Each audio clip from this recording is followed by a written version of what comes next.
പതിവുമാതിരി വള്ളത്തിലാണ് നമ്മൾ കരക്ക് ഹോൾഡ് ചെയ്യണം.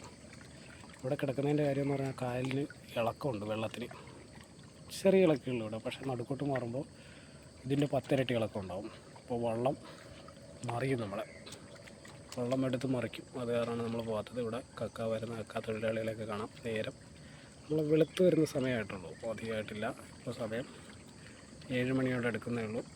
മഴക്കാറുണ്ട്, അതുകൊണ്ടാണ് സൂര്യൻ ഉദിച്ചേക്ക് കാണാത്ത. അല്ലെങ്കിൽ നമുക്ക് റെഡ് കളറിലൂടെ സൺറൈസൊക്കെ കാണാൻ പറ്റും. അപ്പോൾ നമ്മൾ ബൈറ്റായിട്ട് കൊണ്ടുവന്ന ലൈവ് ചെമ്മീനാണ്. ലൈവ് ചെമ്മീൻ പിടിച്ച് ഈ വെള്ളത്തിൽ ജീവനോടെ ഇട്ടിട്ടുണ്ട്. ഇവിടെയൊക്കെ ഉണ്ട് ചെമ്മീൻ. കിട്ടുമോ നോക്കാം, കാണിച്ചു തരാം. ഇതാണ് നമ്മൾ ലൈവ് ബൈറ്റ്.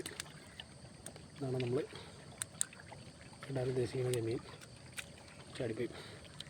നല്ല ആരോഗ്യമുള്ള ചെമ്മീനാണ്. ഇങ്ങനെ വെച്ചാൽ നമ്മൾ കാളാഞ്ചി പിടിക്കുക എന്നുള്ളതാണ് ലക്ഷ്യം. വെള്ളത്തിൽ ഒറ്റയ്ക്കാതെ കാരണം വീഡിയോ എടുക്കാനൊക്കെ ബുദ്ധിമുട്ടായിരിക്കും. എന്തായാലും നോക്കാം, ശ്രമിക്കാം ഞാൻ.